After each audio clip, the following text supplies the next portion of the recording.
everybody. I'm so happy to be back doing a Facebook Live video. It feels like what's been forever. Um, in a way it has. I was like trying to get a new computer and it fell through. And for my birthday, which is tomorrow, I got this beautiful, amazing gift of a new computer. So thank you, Mom. Thank you, Bob. Thank you, Grandma and Grandpa. Thank you, Dad. Thank you, Elena. Thank you, Auntie Brenda, for this awesome gift. Everybody kind of helped out to make it happen, and I'm super grateful. So today I want to talk about expectation, and it's something that I've been learning a lot of lessons about these past few months. The future is oftentimes a really scary place, and the reason that it's so scary is because it's unknown. We don't know what's going to happen, what's going to unfold. And so expectation is a tool that we use to try to fill in those gaps, to try to fill in the uncertainty with new levels of certainty of what's going to happen.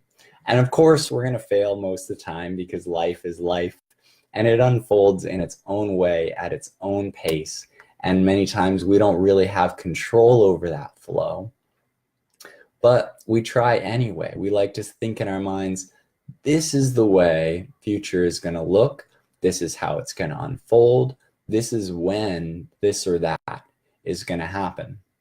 And I think we all recognize that if you're going to have an expectation, it feels a lot better to create a positive expectation, to have a positive outlook on what the circumstances will look like, than to have a negative.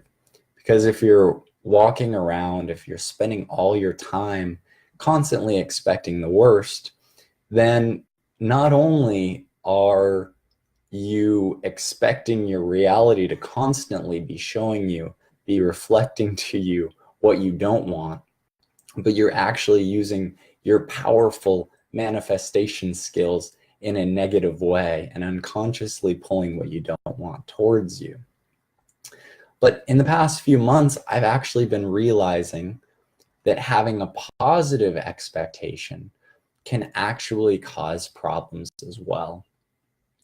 So for a long time, I've had this knowing, this belief in the possibility of healing after experiencing physical limitation from this ALS diagnosis. And just like a feeling deep inside me of what's possible. And, I think having this feeling, I began to create expectations to protect myself from the worry and the fear that at times come along this journey. Even with feeling like things may have a positive outcome, you lose physical function. It's like, oh crap, could this really end up turning out well? And so in this way, for me, I think expectation has been a defense mechanism where I say, all right, yes, not only is healing going to occur, but this is how, this is when, this new supplement that I'm trying, it's going to be the one. And within maybe 3 months period time, I'm going to start to experience physical improvements. And so a bubble of hope is created around this specific idea, the specific time frame. And then when I continue to lose physical function, when reality doesn't unfold in the way that I was hoping it would, that bubble pops and I crash. And it feels like I don't even crash back to baseline. I fall lower and I fall into this period of depression and hopelessness. And then I'd find a way to re-inflate that bubble. Ooh, this new supplement, this new diet, this is going to be the one. I was wrong before. This is going to be it. And so I inflate that bubble, and that bubble helps me from feeling the worry and the fear. But then I continue to lose physical function. It pops. I crash again. So recently, I had the realization that I may need to get a feeding tube, not because my swallowing is bad, but because they don't want to put a feeding tube in with too low of breathing number levels. They do this like breathing number forced vital capacity. And if your numbers are much lower than mine, they don't feel comfortable doing the feeding tube surgery. So the doctors are kind of like, you may want to get this feeding tube put in now, even though you don't need it, because you might not be able to later with your breathing numbers. And it's like, oh my gosh, you know. And at the same time, losing physical function when it comes to being able to turn in bed and stuff like that caused my most recent bubble of expectation to pop.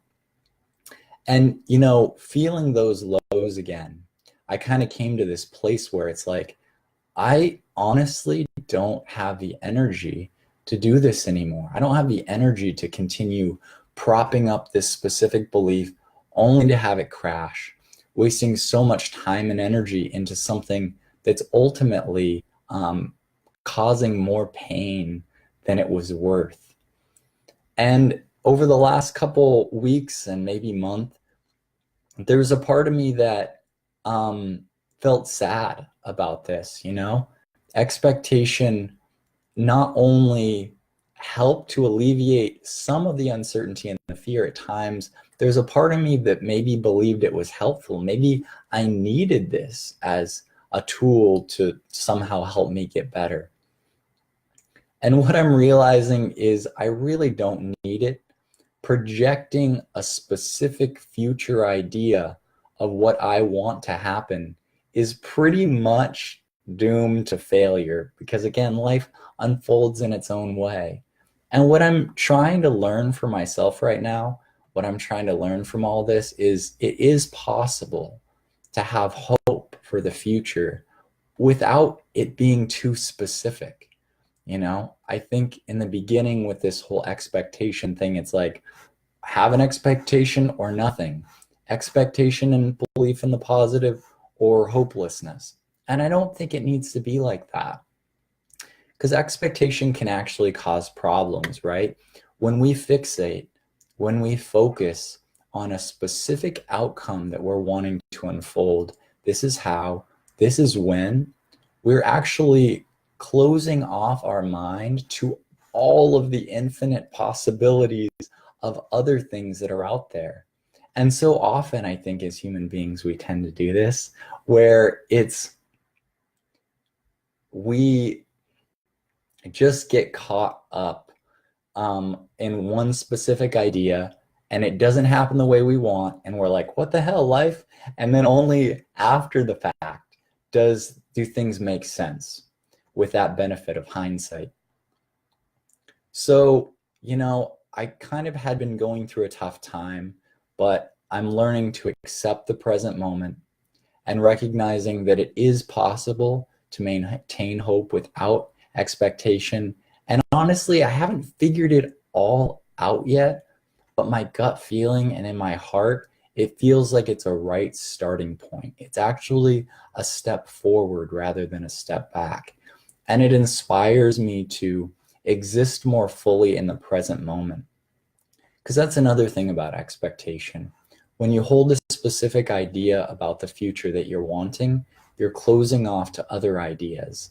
When life is so flexible, and when you're in the present moment, that unfolding unfolds perfectly when you're open to life. And I want to be open to life. I want to be now. I want to follow my excitement.